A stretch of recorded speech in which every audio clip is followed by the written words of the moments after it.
Hello one and all, and welcome back to another RWBY discussion. I am your only mate, and with me as always is... Holy crap, did you watch that episode? I mean, that's the part where you say your name, but yes. Otherwise I wouldn't be doing this. I am the Max Few Trades. Hello everyone. My god, this episode. Yeah, like... wow. A lot of great stuff happens, and even some, there's some implications and speculations that we're gonna have to get into, and I'm kind of dreading it for reasons. But fact of the matter is, yeah, man, a lot of things. Were you expecting as much stuff to happen in this episode as it did? I was not. Yeah, I did. Like, maybe one of these things happening was something that I expected, but all of them? Holy hell. All right, well, yeah, anyway, I am Max Few Trades, don't know if I ever said that. This is Volume 8, Episode 12, Creation. It's risky, dangerous, and nearly impossible, but it's the best plan they've got. That is the title and summarization. And I'm also going to point out, Episode 12, for the past few volumes, has had a character death. Volume 6, Adam. Volume 7, Clover. We'll get to that. Volume 8. Yeah, no, that's interesting. That is interesting. All right, so, I mean, we've got a lot to talk about, but is there anything you want to say before we do? Nothing that's, related. Very well, then we shall jump into this thing. First thing we see are Grimm tackling freaking ships. And I don't know why, but when I first saw that, it legitimately made me laugh. I mean, I hope it was robots in those ships. It should be. Aren't those just, are those not just, cargo vehicles? I was under the impression that they were. No, those are, like the military ships that we've seen, like, before. We saw them in Volume 6 and 7, like, yeah, no, fighting. you're right. Well, I mean, let's hope they're robots, but let's be real, it's not like nobody hasn't died off-screen somewhere at some point during all of this. Yeah. The odds of that not being a thing are very slight. Yeah. And in one of those ships, thankfully not crashing into a Grimm, is Juniper. Yeah! And we've got Ironwood. He's crazy and evil and has a really big gun. Okay, and I noticed this detail and I saw someone comment it on Twitter. So, on each side of this big gun, you can see his pistols. So, this is like some... His pistols go into a thing that makes a bigger gun. Yeah, so is this the fabled, legendary gun? It might be. That is slotting in two guns into a bigger gun to make the biggest gun. That is so over the top and unnecessary that I kind of love it. And the fact that this whole damn thing looks like the damn, like, freaking phantom projector is even more hilarious to me. Yeah. You know, I was gonna go at this calling it just a BFG, but you know what? Just the gun. Wait, it works better. Yeah, no, I honestly thought it was just some weird double-handed cannon, but you're right. That is him holding a bigger gun up by holding two pistols. That is so weird. Anyway, robots, they're bringing in the bomb. And Mantle, they're bringing in the SADs. Because they don't know if they're going to blow up. Yeah, but then we cut back to the robots and one gets shot. Yeah, and that's always a good sign. Apparently it gets shot. It gets shot so hard its arm flies off. That is an impressive bullet, I'm going to be honest with you. Yeah. And you know what? Given what I remember of Volume 3, because we know who this is. Yeah, exactly. Yeah, those are some damn powerful shots. Indeed. And I'm going to turn captions on so I know what's going on. We got Ironwood going on about how, hey, yo, Aesops that are still here. You know, keep your guard up. You never know when nonsense is going to be going down. Yeah, and Harriet... And he's right to think he's right to think that, but yeah, go ahead. And Harriet, so yeah, if those kids show up, kill them. And that is just like, I keep seeing more and more people just say, man, like, freaking F Harriet. Like, people really hate her now, and it's kind of hilarious. That's a joke I was gonna make, but you know what? Let's not. Yeah, I've seen more people saying that they hate Harriet as like this volume goes, because man. It's just like... She's really, really callous and sucky. Yeah. Damn, why do you suck so much, Harriet? Anyway, maybe so... maybe it's her hips. They're so wide, it's making her cranky. Maybe. I don't know. Who knows? I mean, we don't know the repercussions of hips that wide. We just don't. Science has never been able to see a human being that looks like that. Adverse effects, you never know. Also, Vine is thinking about, like, man, it's been a weird couple weeks. Basically. Yeah. Well, he's like retracing. Yeah, I know. He just says, well, I mean, I mean, in like the grand scheme of like the entire Atlas saga, really. But like, he's just retracing the steps on how we got here, and it's just like, yeah, you know what? Fair enough. Things have gotten weird. You know what? I'm just reading that line, retracing the steps of last year. The first thing that came to my head was when Yang slams him into the floor. Yeah, that is pretty great. Thwap. Like a wet noodle. But, yeah, so Ironwood knows, hey, so Crow and Robin, they're causing some serious problems. We're gonna have to probably do something about that. Yeah, they're either trying to stop the bomb or just looking for a way out. Either way, not great for them. And Harriet's like, well, we should... Great, I get to punch them. But then, what's your face? Elm is all like, Elm. Thank you. I sort of, I knew it was a tree. I knew it was a tree. Anyway, she's the only one I have trouble with, because I can go like, okay, so like Harriet, like Harriman, that's like a rabbit. Okay, fast like bunny, gotcha. And then it's like Vine. Okay, well he's got stretchy flippity doobity arms, so okay, vines. And then it's like, oh, marrow, dog, bones, got it. I can do that, but with Elm, it's like, okay, well she's a tree. Birch? I don't know. Anyway. Yeah, but this is why you have me, because I seem to know the name of every character almost. You do. Your powers are admirable. But anyway, Elm says somebody should probably stay with the general in case crazy stuff happens. And Winter's all like, heck yeah, you right. I'ma be that lady. And Ironwood's all like, yes, I see nothing that could go wrong here. You guys, get the hell out. And so they do. Yeah. Winter seems to be asking a question, but then Ironwood's all, hey, you're not going to try and talk me out of this, are you? And Winter's all like, nope. I mean, I saw this like, as Winter throwing possible. I saw this as Winter throwing out like one final possible life preserver out here, just like Ironwood. Seriously, is there no way you're not going to do this? And it's like, okay, well, got my answer. So there's that, and but yeah, no, Winter relents. Okay, no, I'm not gonna talk you out of it. Yep. And then Penny flies in. Yep. It's Penny. Visibly not struggling from the virus. I wonder why. Anyway, she's here. Yeah, and Ironwood readies the gun. Yeah, and hilariously, it's like Ironwood's like, I didn't expect you to come alone. And I mean, like, to be fair, Penny saying like, not wanting anyone else killed, like, yeah, fair enough. That's a justifiable reason. Yeah. And Penny gets her hands bound and all that nonsense.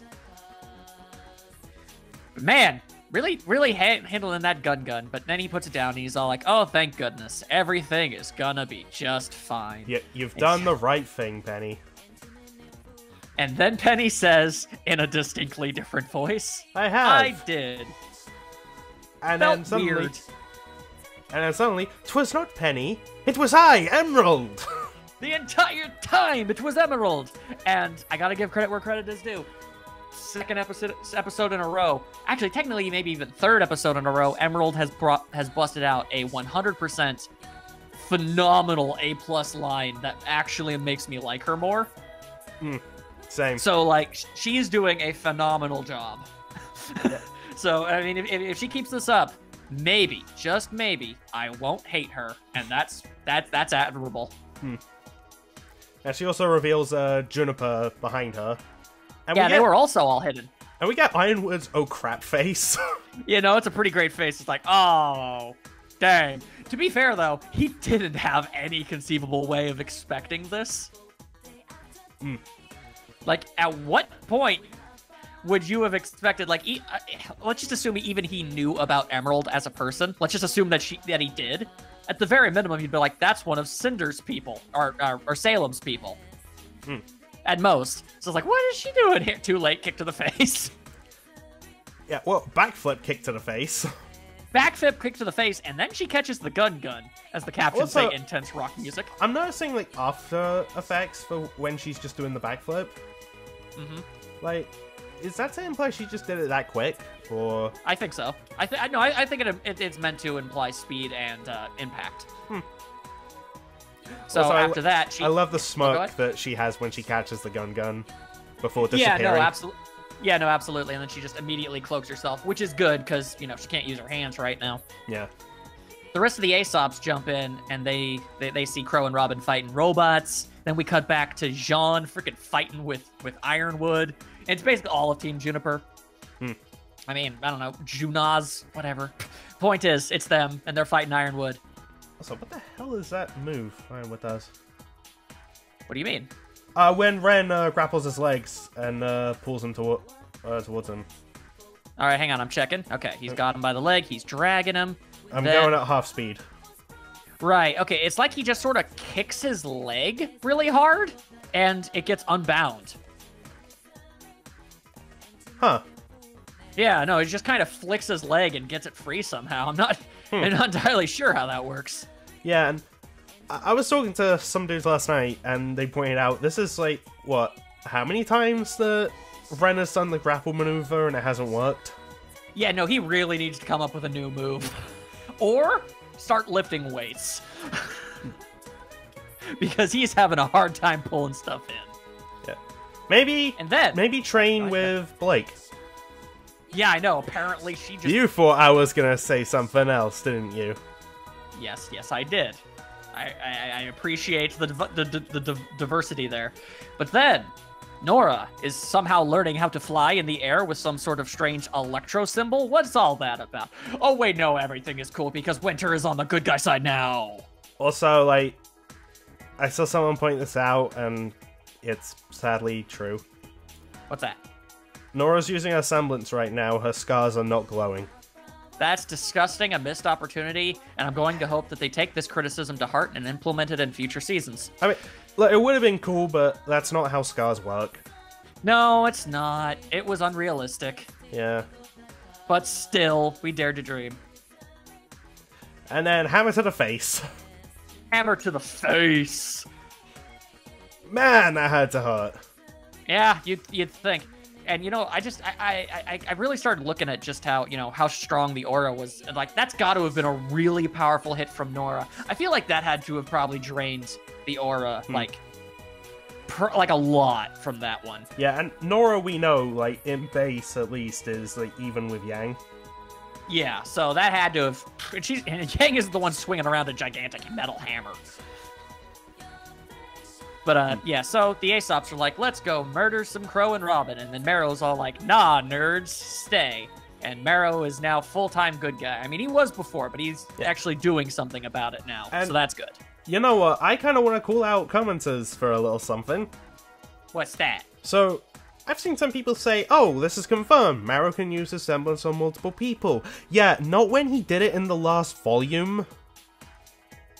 Yeah, no, he could always use it on multiple people. The problem when he was fighting Weiss is the fact that he clearly needs to have them, like, within his line of sight. That's the thing. Yeah.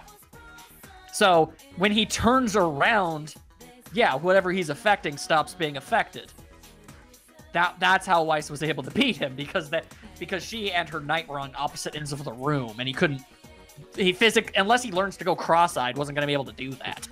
I still find that weird. It's just like...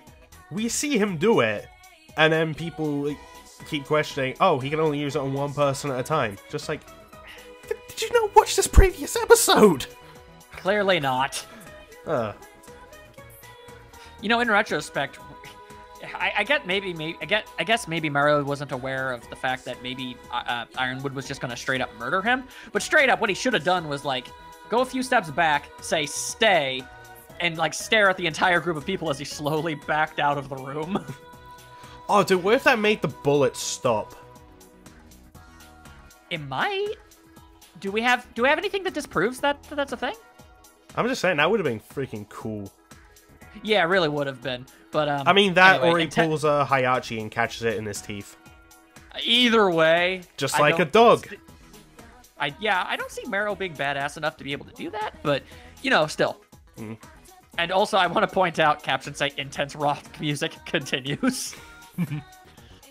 And then Winter and Oscar on a Manticore. Yeah, which Ironwood catches and lifts. Yeah, but also, I just want to throw this out here. Man, Winter, what the hell kind of stuff have you been fighting? I mean, I get that she's probably been in a lot of battles at this point in her life, but well, I mean, when did she fight and kill that? I want to see that. I mean, we saw Weiss fight and kill those things. Yeah, but I mean, still, Yeah. I want to see more fighting. Yeah, me too. Anyway, yeah, Ironwood straight up lifts the Manticore, and Winter immediately pivots. It's like, oh, all right, sure. And she just starts throwing giant bolts of ice into his back, and they shatter, and it's awesome. Mm. And you know what? And Pulling back to the Weiss Marrow fight, and I made that joke, oh, was she going to kill him? It's just like, no. Like, Aura would have protected him and just, like, shattered the ice, as we saw here. Although, admittedly, if he didn't have an aura, then they would have done that. Could you imagine how awkward that would have been for Weiss? Just like, oh, I thought he had aura. I thought he had aura. Or even worse. Oh, man. Imagine, okay, so, like, Blake and Yang, they finish up fighting Elman and Vine, and they're all bounded up. And, we don't actually, like, see the exact end of the fight with Weiss and Marrow. And then she goes in and she helps with Harriet. And they're like, all right, we incapacitated all of them. And Weiss just stares at them for a second. It's like, incapacitate? Oh, God. Oh, I'm gonna need you guys to not go in there. Just makes an ice wall. Just like, nope, no one's getting in here. Nobody needs to know what happened in there. Let's leave. Dark as hell. But man, you gotta wonder how often accidental killings of that nature happen in this universe. It has to happen. Like, maybe they just weren't looking when the aura broke or something. Yeah, I feel like that would have had to happen, like, once. Yeah. It's like, oh crap, I did not think that was going to kill you. Anyway. Plus, I'm just throwing this out there. It's not like the RWBY girls have, like, accidentally killed people before. Indeed. I mean, there's one instance where they've also intentionally killed someone before. And yeah, there's one instance where I kind of find this hilarious, mostly because when they're fighting on the train, Blake just backhands a dude in the face and sends him flying. Mm-hmm. And just like, damn, that's one powerful backhand slap. Yeah, but you don't really think much about the mooks in the background that probably did die as a result of things that they did, like that giant train crash or something. But yeah anyway.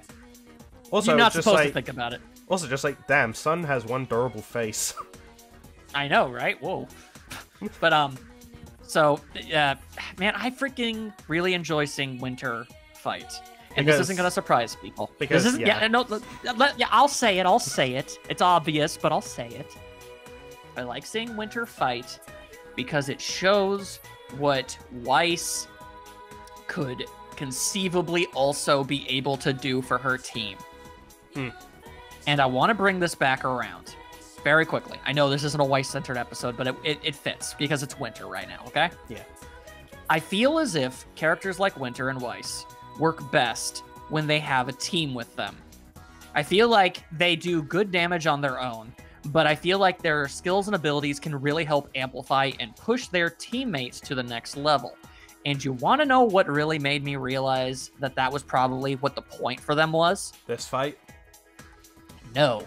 This fight made me start thinking about it, but what cemented it for me was remembering a line back in Volume 1. Oh? When Weiss said to RWBY that she was going to be the best teammate ever. Oh, yeah. And I thought, oh. And then my brain started racing. It's like, wait, yeah, sure, she didn't make it out of that fight with Neon and Cole. But she did ensure that Yang could, because she was being a good teammate. Exactly. And then my brain was like, whoa. I'll leave it at that. I still want Weiss to kick more ass solo, but yeah, me too. The point is, I'm able to accept it slightly better now. That yeah, okay, she works best as a team player, but still, seriously, have her kick more ass. Anyway, Winter's using the gravity glyphs to fling Oscar around, and he does the million poke. So many pokes, and the aura gets weak. And I'm gonna say this one last thing, and then you can talk for a long time because I am the master of sneeze. But so Winter, and not a lot of people realize this, pulls off the move that she was about to use against Crow back in, I want to say, Volume 3 before she got interrupted. Yeah, it was Volume 3. Yeah. So basically, Oscar tries to swing. He catches Ironwood catches it and is about to punch him. And then Winter does this move, and it is the most anime-esque thing. It's like she swings by. You don't even see the sword move. There's these bright lights shimmer-shammering all over the place. It's like she hit it. It's like she hit him like 50 times or something in the blink of an eye. And it's like something out of freaking, Kenshin. So cool. I was thinking Devil May Cry with Virgil. Whatever you want to call it, it was anime as hell, and I loved it. And it completely trounced out Ironwood's aura. He is completely knocked out. God, that was cool. Oh my god, this episode is great. Now you take it from here, and I'll only occasionally chime in. Alright, so now that all this is done, the Aesop's taken care of, Ironwood is taken care of, Winter says, move to Phase 2. And what is Phase 2? Well, we're gonna have a flashback. Back to when Ruby said, oh, that's a risk we haven't considered. So we get to see more of that plan. One quick question. I see a lot of people going, because people in the comments complain about literally everything. But what did you think about this? Would you have preferred to have gotten the planning scene before this? Or are you okay with the way that it was? Because I actually liked the surprise. Yeah, I liked the surprise as well. Okay.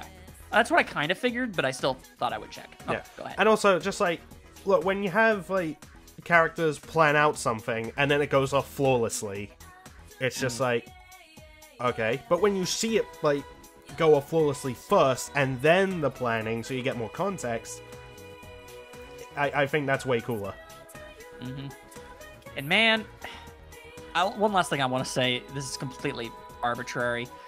Am I the one who finds the meeting of the minds sitting in the circle with everyone on their knees thing, in a big circle? Is it weird that I think that's kind of adorable looking? Well, because it is. Okay, all right. No, go ahead. But yeah, they're talking about, never having considered actually opening the vault. Yeah, and using the Staff of Creation themselves, and how they could use it to save Penny. And get everyone in Mantle and Atlas to safety. And I have to chime in because, again, Master of Sneeze. There's a beep.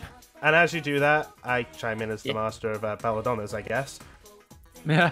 When that beep goes off, Blake's ear twitches, and it's cute. Yes, it is. But there is a beepin', and everybody looks to Weiss because it is she that be a beepin'. But is she Robot? No, it is merely her phone or scroll. And she's all like, "Whoa, y'all got no idea who done just gave me a call." God damn it! You put the theme in my head. Although because it's Weiss that's getting called, it's kind of like, who are you gonna call? I don't know. I don't actually. I was waiting for you to go, Weiss, Schnee! No, I didn't think that. I'm not clever enough. I'm sorry. Anyway, cut to the elevator with Winter and Marrow. Yeah, and we get Pouty Winter, and it is... God it's damn, cute. I love it. You can just say it's cute, because it is. Yeah. He's like, "You're not arresting me?" It's like, "No, of course I'm not arresting you, stupid." Well, I mean, no, she just goes, "No." Like, she's so grumpy. And Marrow's just like, "Why did you hit me?" Because you were gonna get shot, stupid.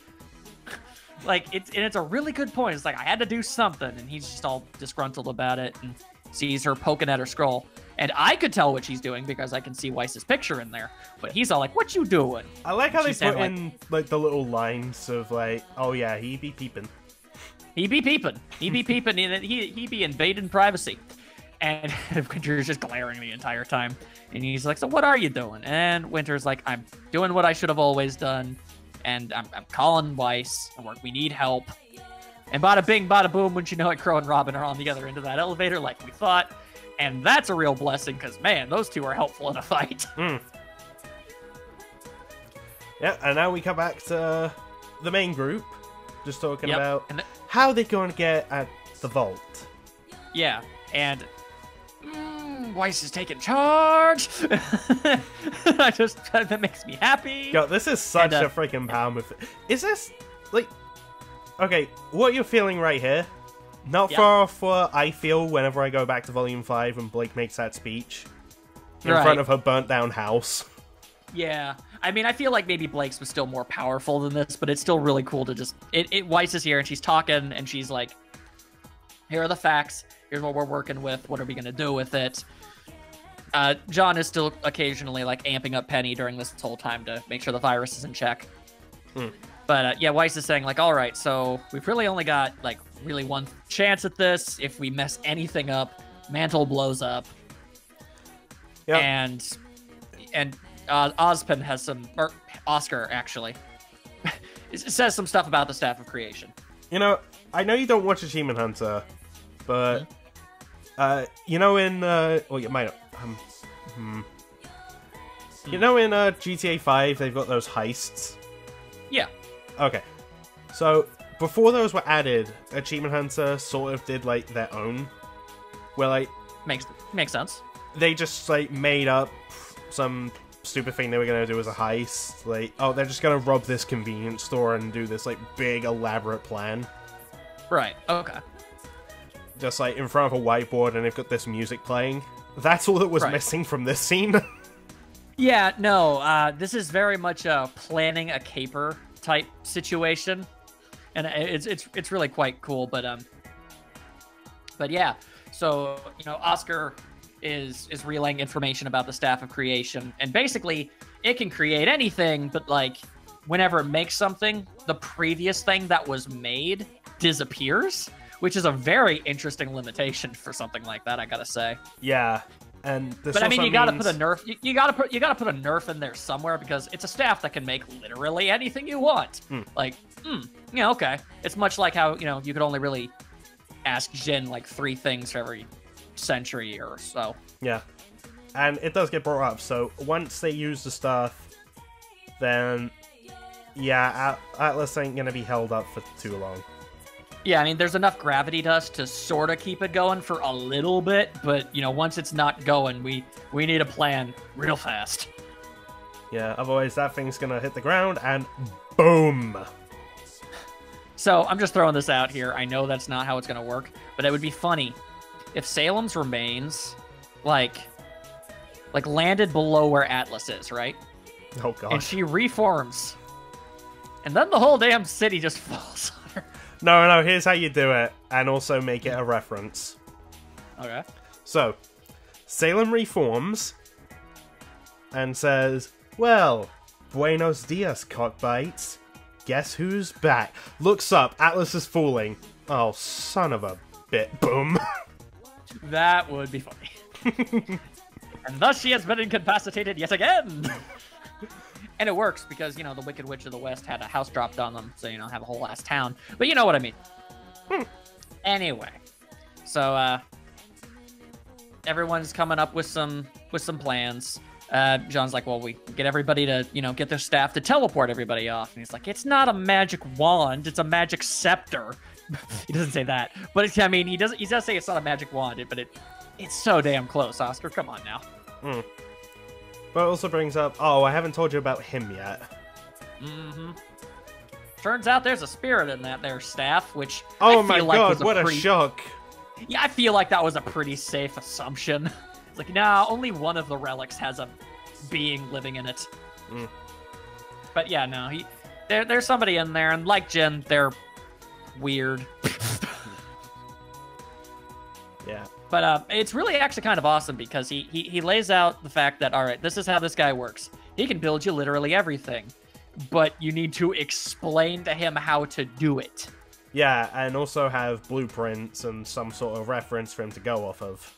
Right, which I actually really like, because if you're gonna have a character, or, you know, an item, really, that can physically create anything at all, having that those large stipulations and rules, you know, for it, I think really helps make it not seem overpowered. Yeah, so you can't just walk up to him and say, hey, build me the Death Star. And it's just like, okay, but I need some reference to it. You just draw a circle. That's not good enough. It's like, make this. Yeah, and we'll talk more about it when we actually see him, but like, it is kind of funny how that works. Yeah. But yeah, so you gotta kind of do that. And Whitley, of all people, is like, hey, I've got blueprints of some stuff, you know, when I sent out that stuff, you know, is that gonna help? And Weiss looks at him and she smiles and he cute. Anyway, moving on. Man, look at Whitley. Like, he's helping. He's helping. He's being good boy. He's not being smug boy. He be good boy. Make Weiss make a cute smile. Very good. You get many points. Many pat on head. Good job. But then they're like, okay, so I mean that's something, but we still, you know, there's still James and the bomb, and we have to consider ourselves about, you know, think about that. And then Weiss. Oh my God, dude, are you ready for this? Puts her hand on her hip. And it's sassy as hell, and I love it. And she says that she's got a plan. It's her plan that she's got. And she looks over at Emerald. Turns out that whole pretended to be Penny thing, switch-a-maroo, what have you, and, you know, with Winter coming in and doing all that stuff, that was Weiss's plan. Because she is good at this, and I'm happy. I'm very happy. Yep. And meanwhile, while all this is going on, you might be questioning, but wait, what's Team RWBY doing? Yeah, what is Team RWBY doing while that whole fight scene was going down? I'll tell you what they be doing. They took another shit, and they go into the vault with Penny. Oscar just brings up that he blasted a hole through the bottom of Atlas. Right to the vault. It's super convenient. You might want to use that. Which, like, you know what? Fair enough. That is really handy. Well, as is Ruby's semblance, let's be real. Yeah, because she straight up just flies them up there. Although, again, this is a side thing, but apparently Klein is the one who flew the ship. How many things does this guy know how to do? And him and Weiss give each other a thumbs up. Yeah, they do. Oh, and you know what? I realized something. What'd you just realize? So, I made this joke off camera about how, you know, Blake was able to handle Ruby's semblance much better this time. And my joke being, oh, because she has her emotional support Yang this time. Yeah, her and Yang are holding hands while they're, like, holding up Penny. And I'm just like, you know what, that reinforces my joke. Yeah, no, I actually think it might have actually been a part of it. But, now I want to see Yang have, like, a red vest. Yeah, just like, she's the emotional support something.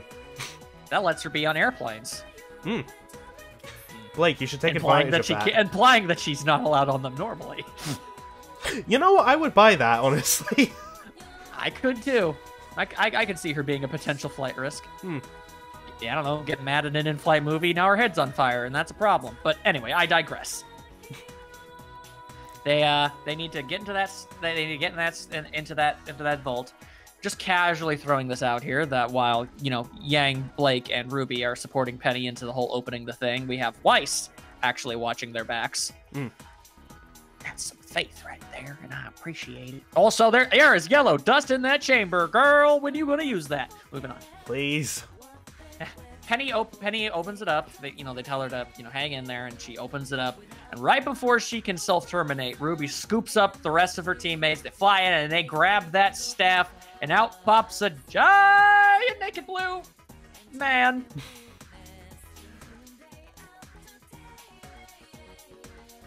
I'm a little behind on that, but... It's okay. Go ahead. Catch yourself up. Yeah. Also, I think, in a way, you could argue, like, having this be RWBY's semblance being like to be, because, like, Penny hasn't moved, like, in the time they get to the staff. Right. And, of course, she would have to do it, like, super quick, and, with Penny's body being robotic, for now, that would happen like really freaking fast. Yeah. So this kind of backs up that whole like science behind it. Maybe? I don't know. Yeah, kinda. I mean, it helps. Yeah. But yeah, giant naked blue man shows up. Lord knows RWBY needs it for something. Yeah, indeed. And much like Jin, don't worry, it's Barbie doll style. Well, Ken doll, but same thing. Same thing, yeah. And man, this guy is... I'm not gonna lie, I like him more than Jin, honestly. Well, to be fair, he has more of a personality than Jin does. Yeah. But yeah, dude is super major ham. It's actually rather enjoyable. Yeah. Also, just like a floating city being pedestrian. Yeah, he was the one who created the thing that lets Atlas hover. I know, but it's just like, that's pedestrian to you? Yeah, no, but you know what does impress him?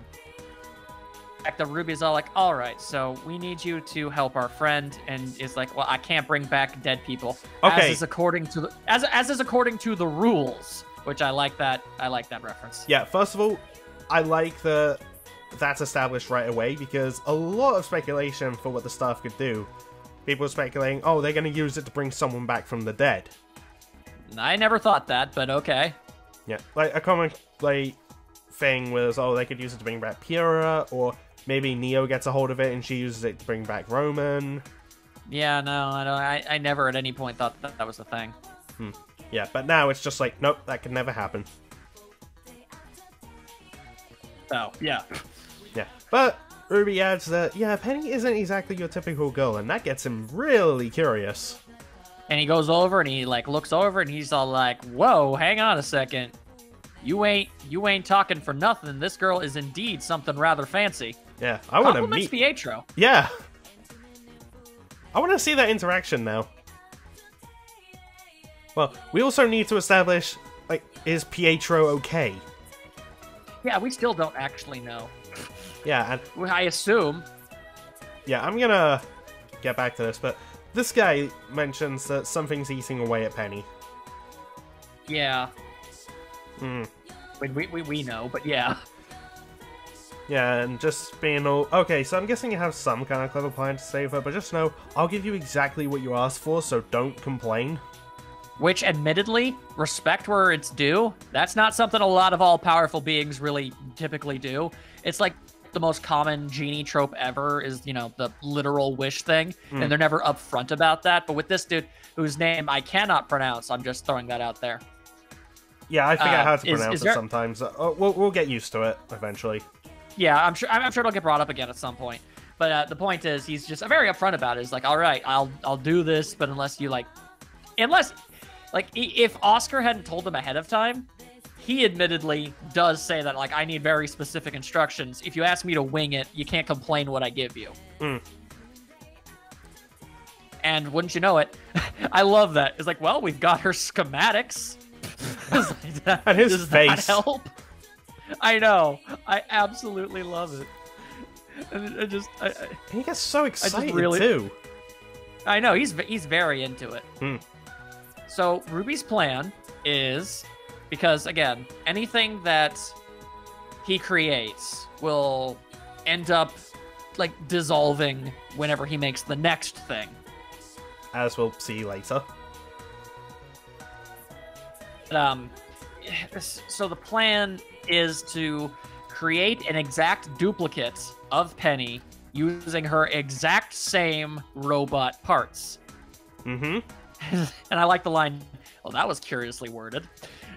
It's an exact copy that has the virus, and an exact copy without the virus that would stop existing the second he makes something else, leaving behind what is actually left of Penny, which is what is human about her. I like his pose when he's like, oh, you've done your homework. Like, he's on his stomach just like kicking his legs up. Yeah, no, he's actually very excited about this. It's like, damn, Like, not only are you using my powers in a very creative and interesting way that's not super duper obvious and easy, like, you've also, like, found out a way to loophole around my limitations. Respect. Yeah. So, I'm a big fan of that. They've really thought this through. Man, like, but yeah, they want to make an exact super duplicate. Yep, with the exact parts that are inside Penny right now. Yeah, and Blake says a nice thing, too. Yeah, and as this guy's just waving his hands a whole bunch, just like, oh, if I do this and I do that, it's just like, it's called, what would be left? The trope is called milking the cow. And Blake just mentions, oh, what would be left? Penny, the girl who's always been there underneath.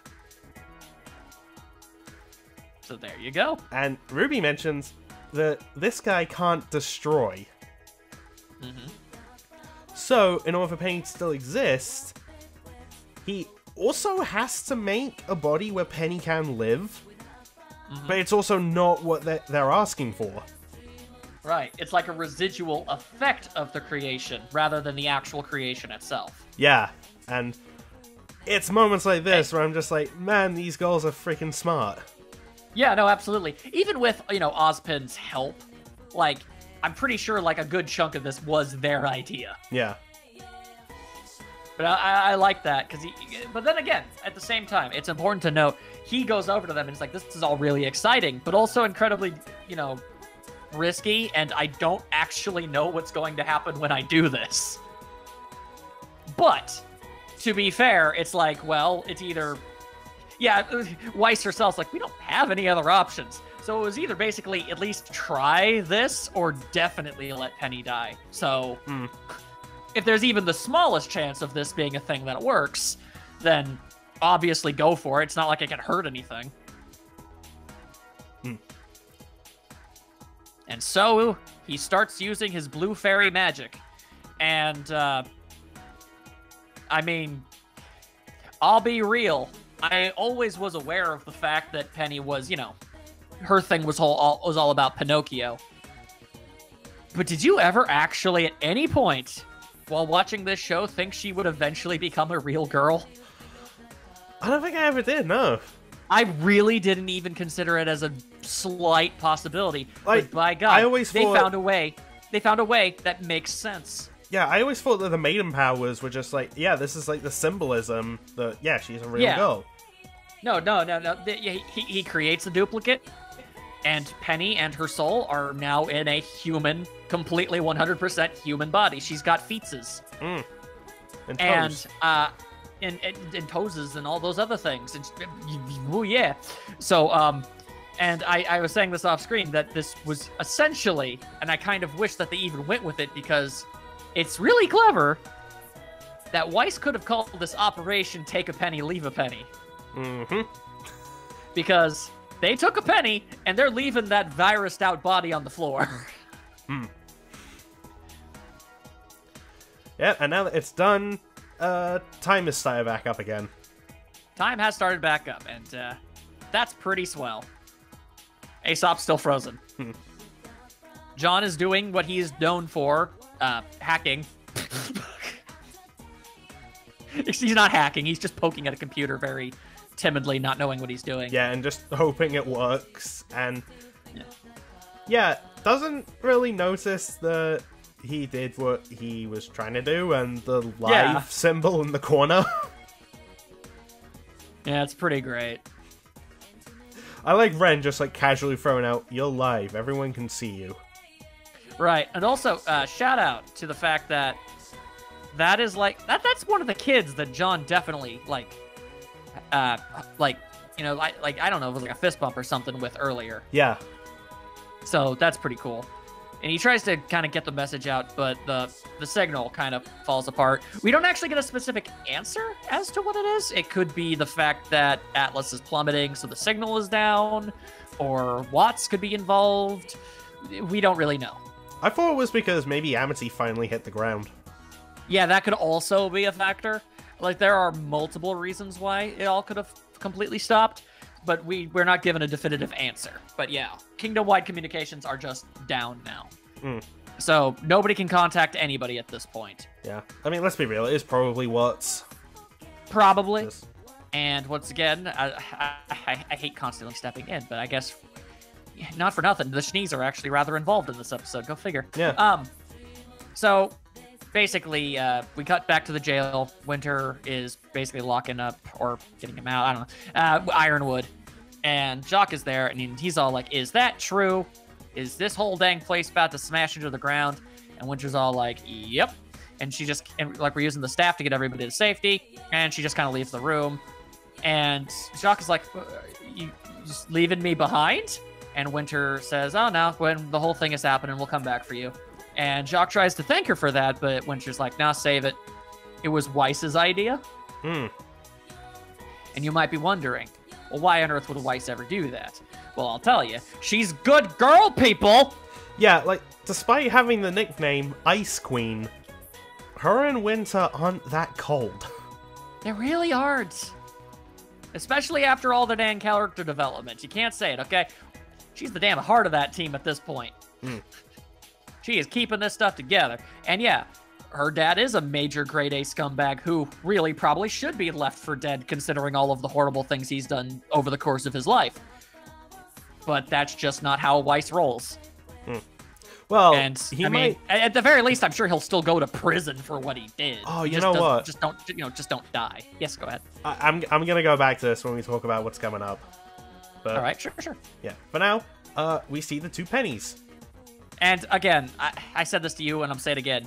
It's gonna take some getting used to with this whole penny with human leggies. Mm.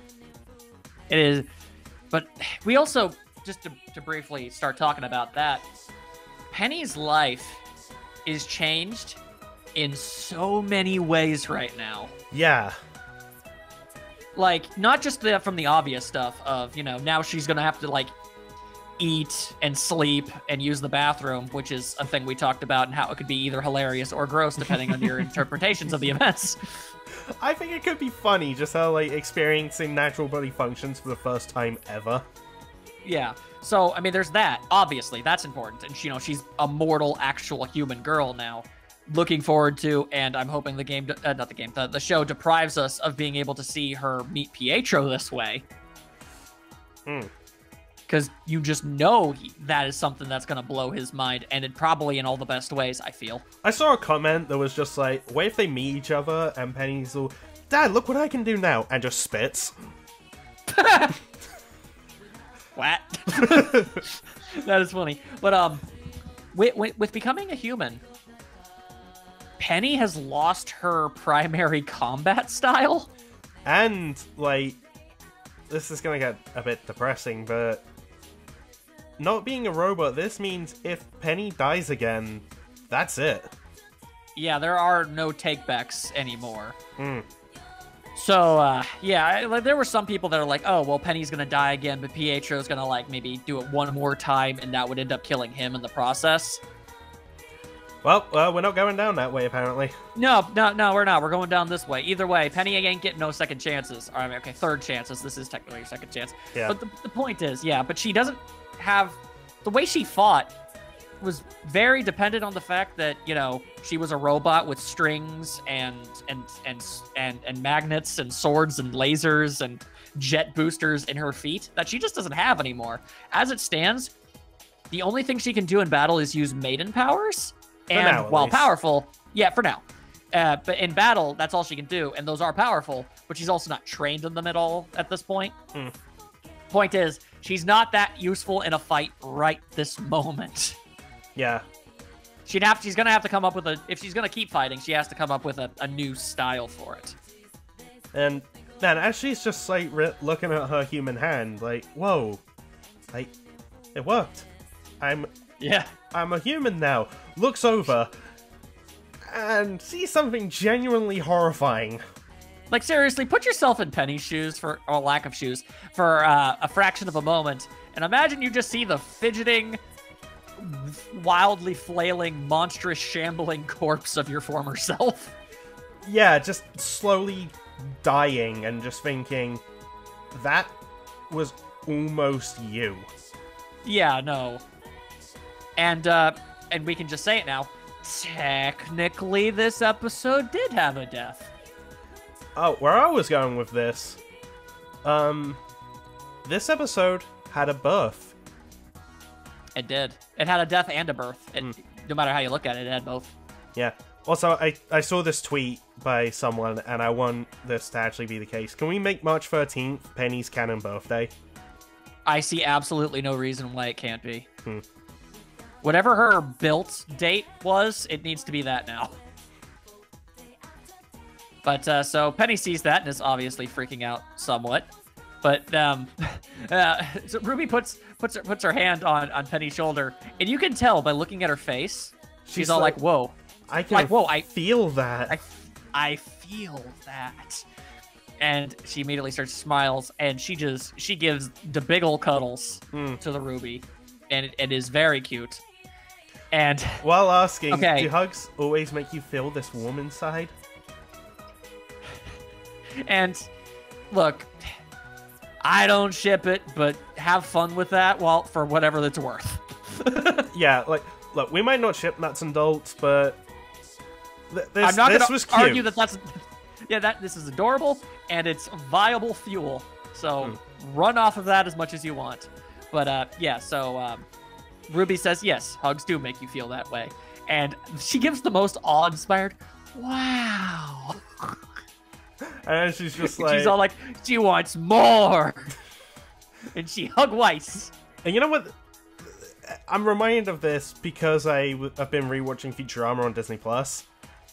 There's that, like, what if anthology episode where Bender asks what if he was human.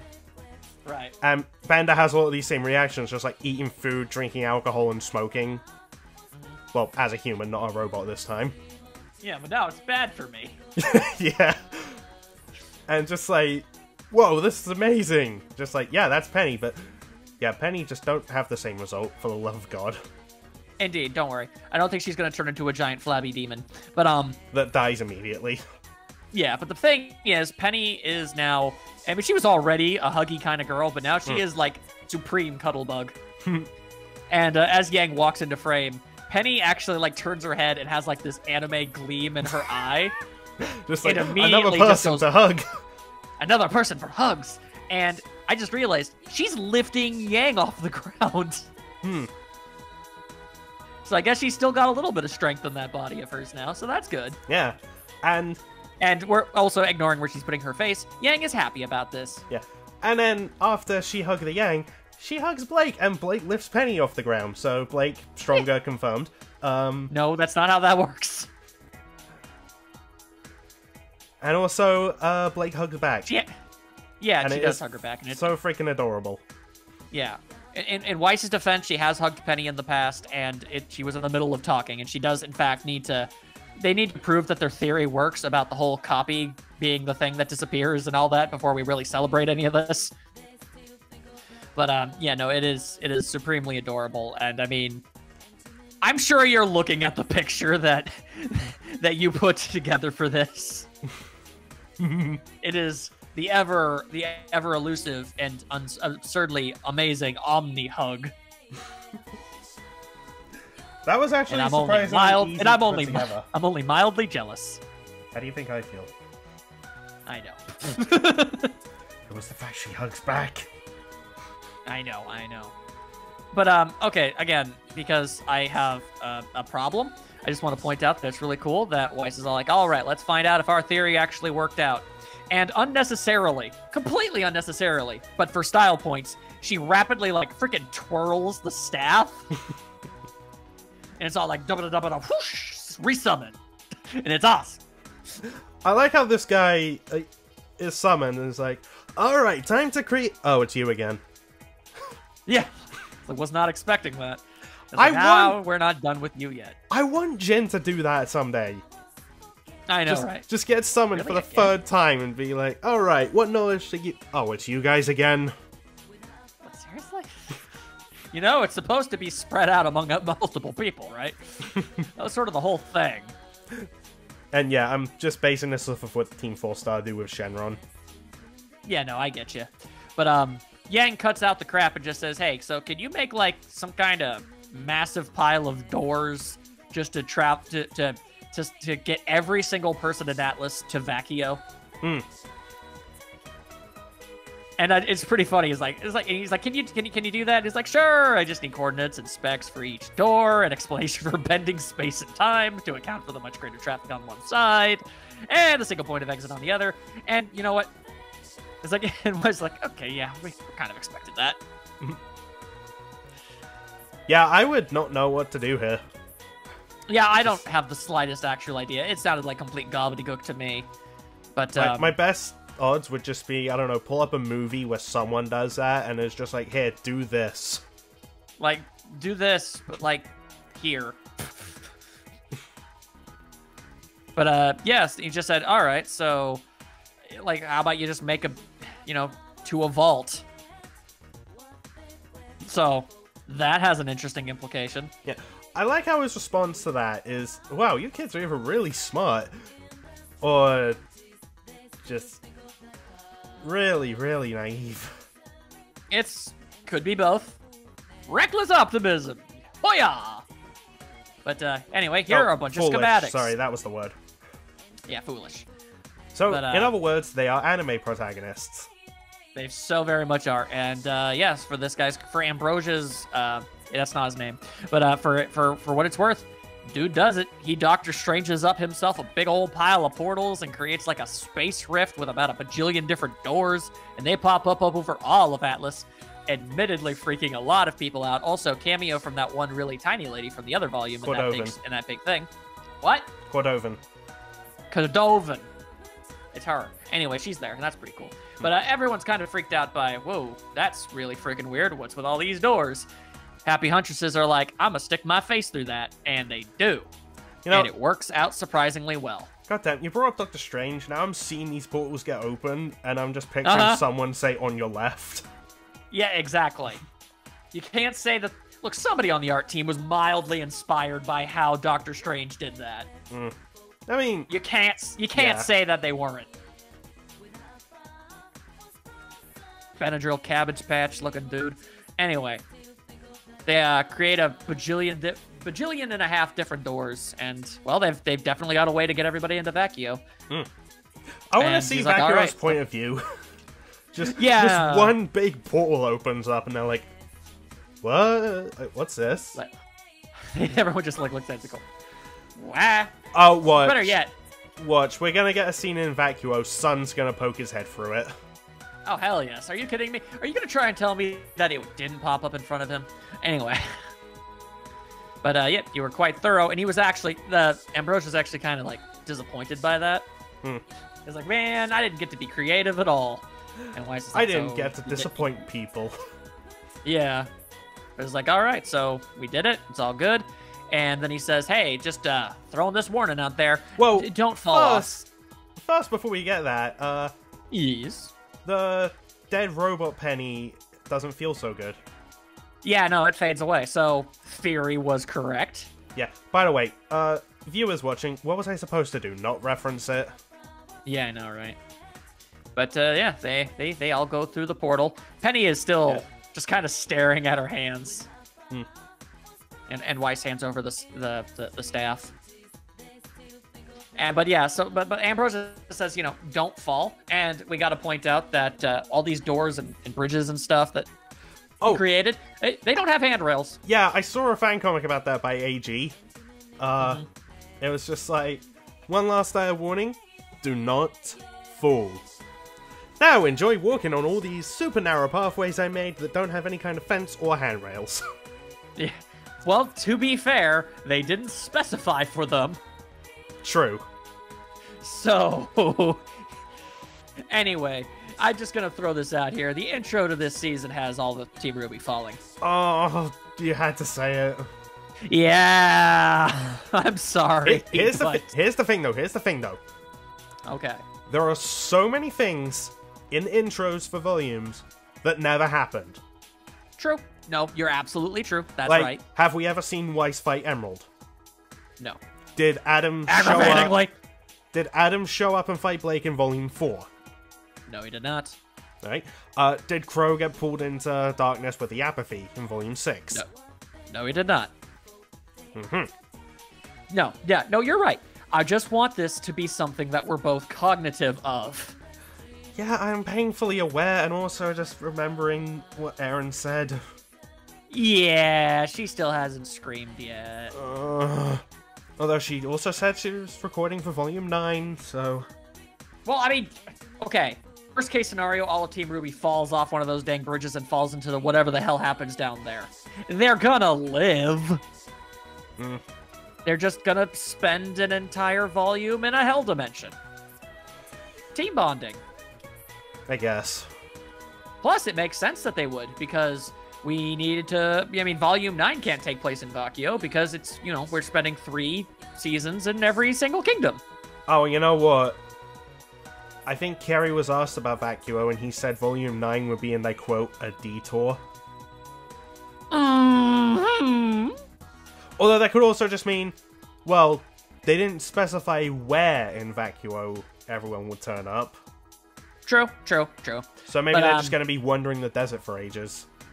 Maybe. Either way, I mean, I'm not going to say that this is going to happen, because obviously if I do say this is for sure going to happen, it's never going to happen.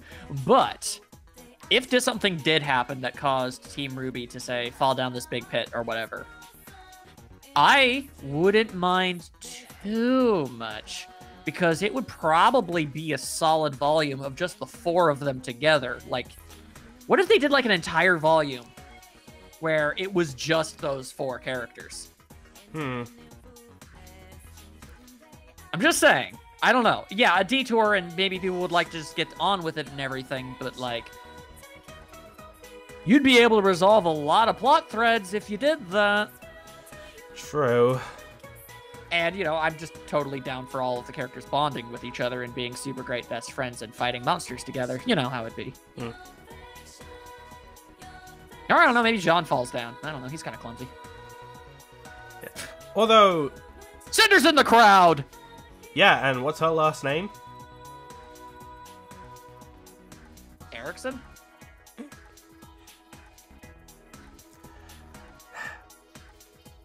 You know where I was going with that. Yeah, I know, I just didn't want to go. I didn't want to follow you, it was funny. Yeah, anyway, that's the end of the episode. Yeah. Fun fact. Did you know that Ironwood... Hang on. Did you know that Ironwood shut down, you know, travel to Atlas in the efforts of preventing Cinder from potentially... Or Salem's flunkies from potentially smuggling themselves into the city? Oh, yeah. Womp womp. And, I'd just like to bring this up. Even if Team RWBY do fall, they have ways of getting themselves back up. That's true. I mean, Weiss can fly. Yeah, like, Weiss has a glyphs, RWBY has a semblance, Blake has Gamble's Shroud, and Yang can just punch. She can punch real hard, go fly. Yeah. But I mean, I was more so specifically going with the whole Weiss can summon a Nevermore. That too. Because, I mean, I feel like that's probably big enough. Or the Queen Lancer. Either way, she got ways. But I don't know. Obviously, something horrible is going to happen. We've got 2 episodes left. What if it's Neo? What if Neo falls? Win-win. Bye, Neo. Have fun in the Hell Dimension. Yeah, and also I'm realizing, because I remember someone made a video and talked about this at one point. Vacuo isn't a super techie kingdom. No, it's not. It's because they don't like Atlas tech. Yeah, it's like a gigantic... I know, it's like the worst possible mass migration ever, but, yeah, they're like a gargantuan desert continent, aren't they? Yeah, so... What use is what's gonna be there? Good question. I don't know, and I'm okay with that. Plus, without his rings, he wouldn't be able to get himself back up. Dat true, yo. Dat true. What if he fall down and go boom? And you know what? I did see the speculation that was just like, okay, you know what? If this finally gets me that scene, I'm kind of cool with it. What if Yang falls, but Blake's able to catch her in time? And let's say there's a fight going on, RWBY's in trouble, and Yang tries to ask Blake to let her go so she can go and help RWBY. But obviously Blake isn't doing that, and I don't know. You could lead to that ending up with a confession. Yes. I'd always bring it down to there some way. That's your only mate. He wants girls to touch butts. That's not, just freaking get on with it. With the butt touch, is what you're saying. You didn't say it wasn't what you wanted. Well, now that thought's in my head. Oh, good times. Anyway, we're making jokes and saying weird things to hide the pain because we got 2 more episodes. And when was the last time a volume ended optimistically? Volume 1? Maybe 2. Yeah, if you want to stretch it. Well, because they arrested Torchwick and saved the kingdom, but then yeah, there's Cinder and everyone saying, "Yeah, we've still got a plan." Yeah, point is, at every single volume has always ended ominously, to put it minimally. So, God only knows.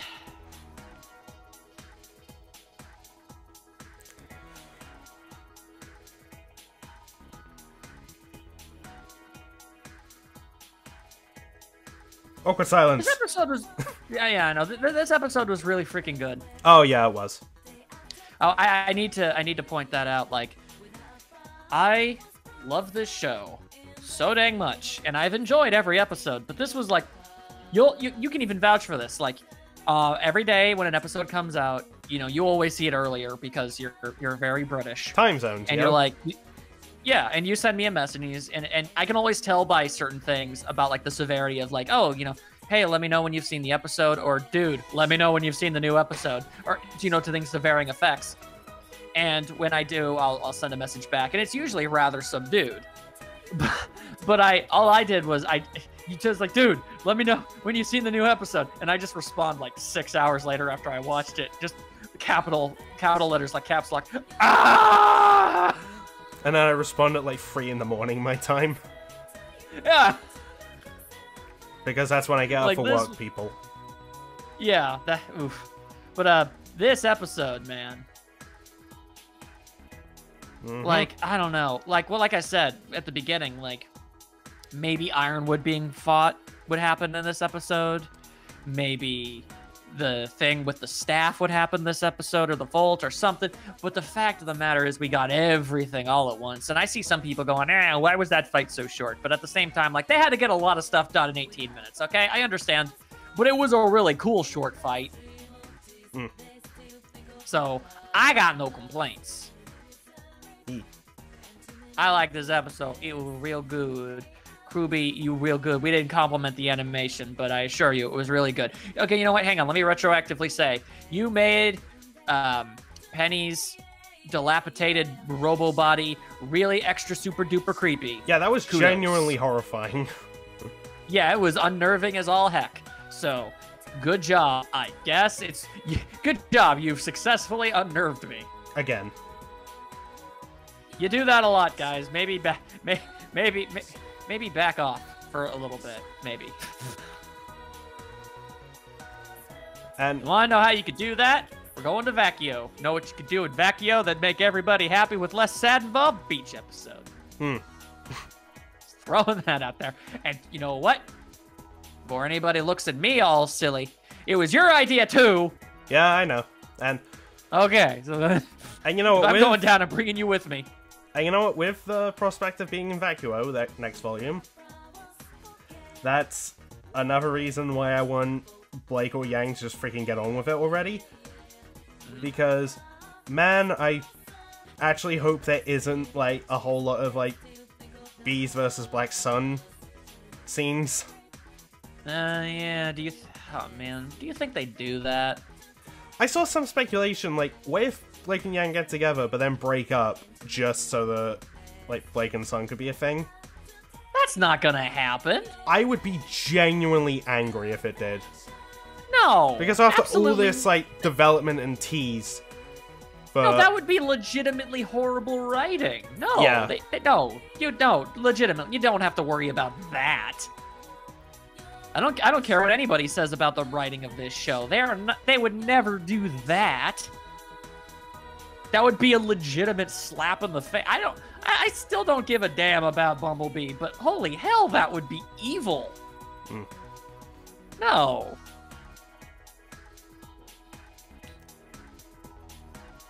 No. Get out of here with that. Well, now I'm wondering, like, Son, I hope you're like, I never disliked him, but like, I hope he like really shines as a character when we're in Vacchio, you know? Oh, yeah, this could be like a make or break thing for me. Because yeah, I've seen some people say they hope that, I don't know, maybe Sun will try and break them up so that him and Blake can hook up. If that happens, I would genuinely hate the guy, because I hate it when people get, like, when guys just see girls in relationships and are just like, oh, I'm gonna do what I can to break them up just so I can get with her. Yeah, no, it'd be a really scummy thing. Man, I don't know. Like, Sun's always been an interesting character where I've never disliked him, but he's always been very dude bro-esque, really. And that's kind of the type of person I don't like, but I never really saw anything about him. Like, he was always... He's very foot and mouth type guy who's never really able to say the right thing at the right time.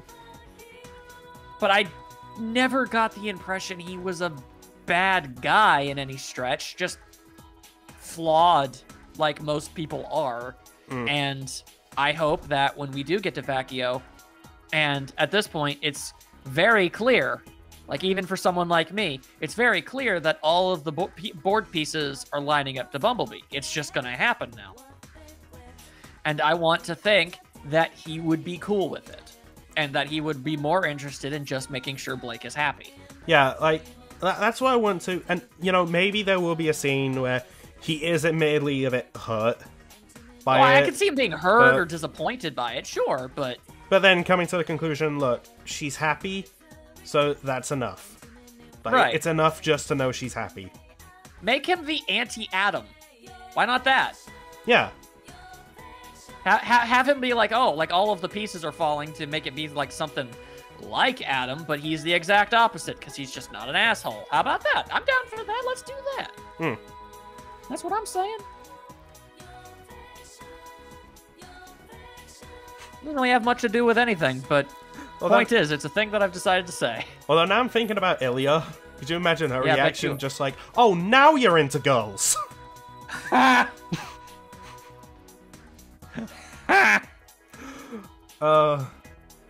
That just came to my head, and it's just like, okay, that'd actually be a little funny. Yeah, that's hilarious. I don't know.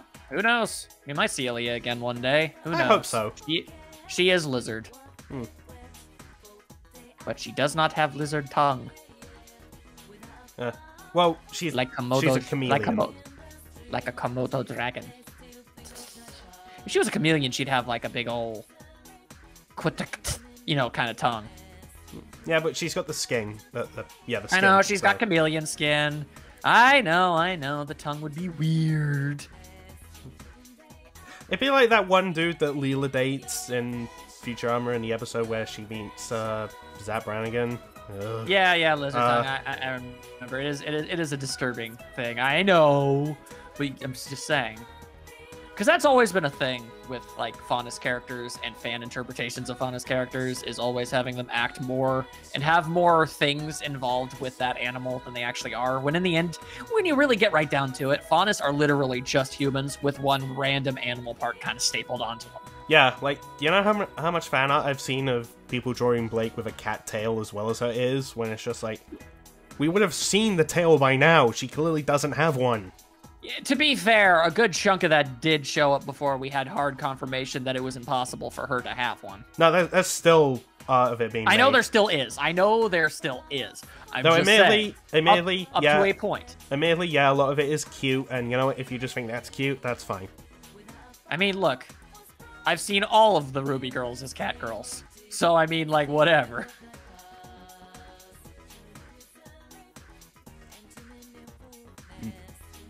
Yeah. Not sure what else to really say. This is just a solid-ass episode, man. Yeah, and, Remember when Winter did the big swing? It was cool.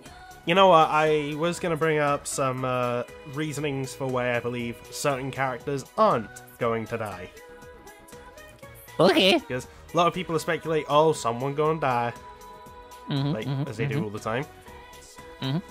Okay. I have something I can add after you're done, so go ahead. So, Team RWBY, title characters, freaking duh. Yeah, no, they ain't dying. Yeah, like, remember where that episode of Naruto where they killed Naruto and Sakura became the protagonist? I do. It was not a popular episode. Which is why it never happened, is the joke I was making. Yeah. So let's see. I'm funny. Yeah. So, Jean. Oh, thank you. We still have some unanswered questions about him. Like, for example, why is Tyrion interested in him? I'm still wondering that. That is a little weird. Yeah. Like, That's like the main thing I'm still questioning. So, Nora, she's just made a whole thing about finding out who she is outside of her and Ren. Why have her go through that just to kill her? True, true.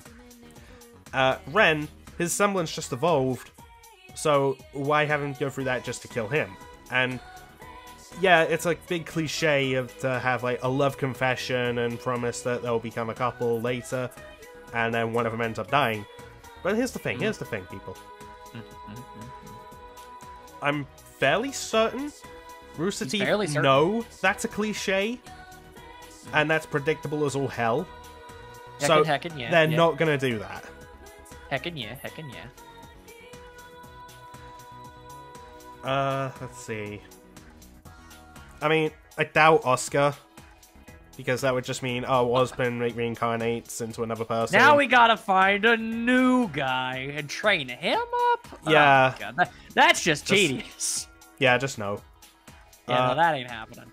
Crow and Robin, they've barely done anything this volume. So I think... Jailbirds gotta fly. Yeah. She a bird, he a bird, they in jail, jailbirds. By the way, that's another thing to support Blake not dying, because she hasn't really done a whole lot this volume. Oh. So, why have that, and then... Yeah. Well, and the fact that Aaron's already recording for Volume 9, so... Also, it's freaking Blake, she's not dying. Yeah. Maybe she loses a foot. I don't know. And also, just throwing this out there, if they are setting up Bumblebee, like... that would be commercial suicide. Like, almost having it happen, and then just one of them dying. Yeah. Like, look, say what you will about the shipping stuff, but when it's this set up, and that pairing is this popular... Then it goes just to being rude. Yeah. Just... Alright, so... Rude. So, that over. A big one being Penny, like, yeah, she's human now, so if she dies, that's it. If it's happening, I don't think it's happening this volume. No, it's not, because there's so much. Because this was the perfect opportunity to pull the rug out from the characters and have her die. Like, oop, plan didn't work. Yeah, and there's so much you can do with Penny as a human and all the stuff that she could go through. Why just turn her human and then kill her immediately? Everybody sleeping. Penny, kick down door. RWBY, my tummy may making noises. What is this? Penny, you're hungry. Penny, you hungry. I don't know what that means, RWBY. Help. Oh, and then that's when RWBY is sponsored by Snickers. RWBY's like, Penny, you're not you when you're hungry. Eat a Snickers. Better? Better. But no, I don't know, just something about the idea of Penny just going up to RWBY at any conceivable moment and just say, RWBY, what's going on? Penny, that's just people stuff. RWBY being people scary. I know, Penny, you'll get used to it. Oh boy. I'm trying to think of who else. There is no one else. Oh, Emerald. So, yeah, she's just turned good. So, I think she's pretty much in the clear. Also, she needs to, warn everyone that Tyrion and Mercury are on their way to Vacuo. Objection. I got some things I want to say, and I don't necessarily subscribe to them, but I said that I would bring this stuff up from a friend of mine who had some stuff to say about Emerald specifically. Oh. And because he thinks Emerald is going to die. And he say things along the line of like, well, yeah, everybody everywhere feels like she's a no-brainer, obviously safe option. She's not going anywhere. All this thing is just happening. But here's the thing. Yeah, she just turned into a good guy. So we are all thinking, oh yeah, so she's got to do all this, she's got to do this and that, and have all this character growth, and bada bing, bada boom. So what's the writers gonna do? All right, well, they're gonna set this thing all up. They're gonna make it look like this is the way it's going, and wham-o! No story resolution for any of it. Because, I mean, can't say they didn't do that with Pyrrha. I guess. And if I'm being honest, like you said, oh yeah, she's got to warn everybody about Mercury and Tyrion. Well, I mean, if she's dead, then she can't. What if she? I mean, what are the odds of her bumping into Cinder in this weird dimensional thing? Pretty high, I imagine. She'd be all like, "Yo, Emerald, what the hizzity haps?" And Emerald's all like, "I don't like you. You abusive, and I don't much care for that." And Cinder's all like, "I'm mad cranky." And then we all know that Cinder's all about murdering. Yeah, dark, true. Messed up. Dark and messed up and not cool, and I don't want that to happen. But can you say it's impossible? Because I can't. And that just kind of extends it outward a bit, because like, yeah, oh man, these characters still have so much more stuff they have to do, and there's so much potential and all that stuff. What if the Rooster Teeth writing staff is just like, oh yeah, that's a really good opportunity to absolutely stab people in the heart, because they love doing that. Also, you could argue that any character that has died had some potential going for them. Yeah, exactly. Hell, even Torchwick to an extent. Yeah. So... Although, admittedly, one of those was Penny, and she did come back, but she's a special case. Yeah. She was Rubbit, but now she is not Rubbit. She has feet.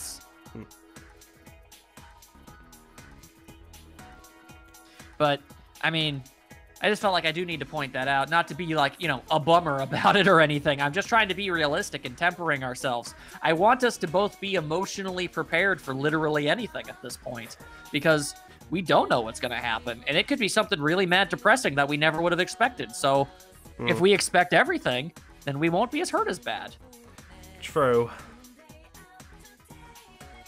It's a weird way to live, but yeah.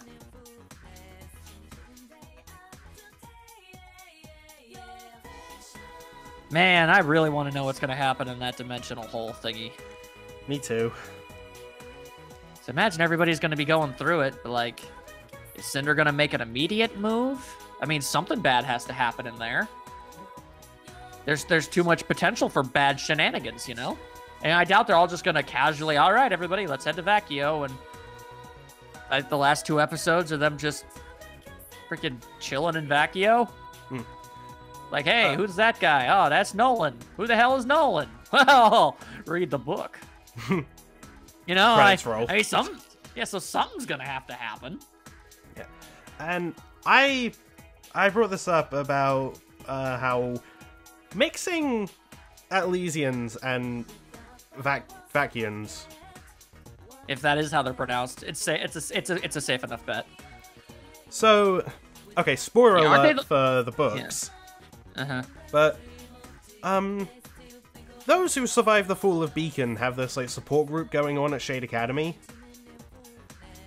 and Sun being a Vacuo native, like when he's first in that, his reaction, he's a bit of a douche. Little tiny bit. Yeah, and like his reasoning being is like, oh, you're just all thinking about Beacon and the past, but you're in Vacuo, so you're not loyal to Vacuo, so you shouldn't be here. Big oof.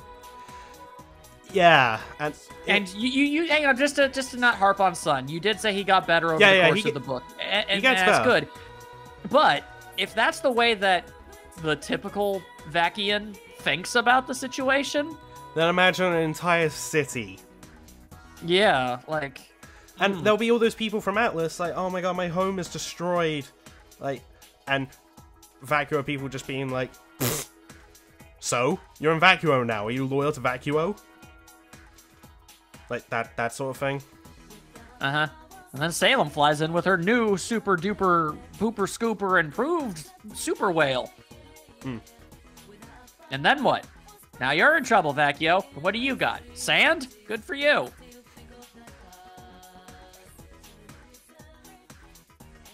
I think you get my point. There's a lot of jokes I could make with that, but let's not. I know there was. I was setting you up, and you decided, instead of capitalizing, you seized up under the pressure and with too many ideas. You couldn't come up with one, so you had 30, and you couldn't figure out which one, and you stalled. You stalled like a car on the highway. I have done that. Of course you have. Who hasn't? I haven't. God, I don't drive much, but if I did, I probably would have. Anyway, glad you're okay, but yeah.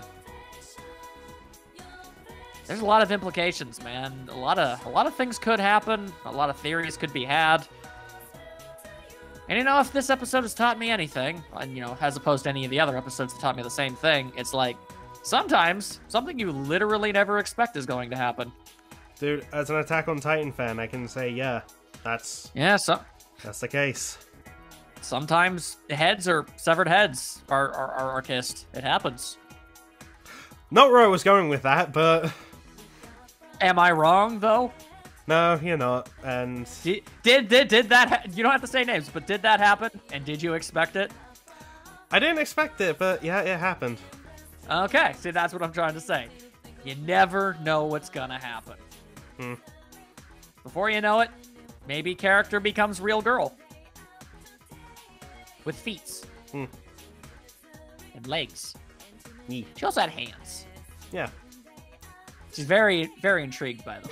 I found that funny. Could you imagine if she tries to stick a finger in a computer port, but it just does nothing? All right, I'm not a living USB anymore. There's a lot of potential for jokes there. Yeah. Instead of focusing on fun, cute adventures of Penny being real girl, we gotta focus on sad, crazy murder mummy lady and her trope of evil fairy tale people. And murder. This is part of the reason why I try and bring up cute ship stuff. Yeah, fair enough. You know what? That is fair and dandy. Because it's cute. It do be cute though, and I think that's something we both subscribe to. Yeah, but it cute though. Yeah. Anything else you can think to say? I think we've talked long enough. I think we've literally flipped every conceivable rock we could. Well, the good news is, as far as we know, no delays are ahead of us. Knock on wood and all that. So we're gonna get that next episode sometime soon. And it's gonna be a thing, man. Yep. And well, we also have another show to keep us going. That's true. That is true. But still. Yeah, we don't have to talk about that like now, though. Yeah. But man, as always, man, I just want the girls to be happy and healthy. I feel like me too. I feel like that's not asking. I know. I feel like it's not asking a lot. Dude, as a freaking shipper, you think I don't want that? Yeah, fair. Like, I am also a shipper, a friend shipper. Friends. Non-lewd hand-holding. And to end this on an awkward note, or at least an awkwardly funny note, you ever see that GIF that's of that one scene of Blake taking Weiss's hand in reassurance against her father, but for some reason they pixelate the hands? Yeah. We're like, oh, lewd. Like, what? Anyway, there. I got us to end the episode on a laugh. We're good. See you next time. Bye.